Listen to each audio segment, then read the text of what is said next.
ਜਦੋਂ ਕਿਸੇ ਮਾਂ ਦਾ ਪੁੱਤਰ ਬਾਹਰ ਟੁਰ ਜਾਂਦਾ ਨੇ ਤੇ ਮਾਂ ਲੋਕਾਂ ਨੂੰ ਕੀ ਦੱਸਦੀ ਕਿ ਜਦ ਦਾ ਪੁੱਤਰ ਬਾਹਰ ਗਿਆ ਏ, ਹਾਲੀ ਹੋ ਕਰ ਬਾਹਰ ਗਿਆ ਏ।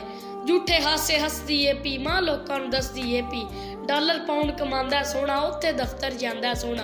ਉੱਚੀ ਕੋਠੀ ਪਾ ਬੈਠੀ ਆ, ਸੋਹਣਾ ਘਰ ਬਣਾ ਬੈਠੀ ਆ। ਕੁੱਲੀ ਛੱਡ ਕੇ ਕੋਠੀ ਪਾਈ, ਕੀਤੀ ਸਾਰੀ ਉਸ ਕਮਾਈ ਏ।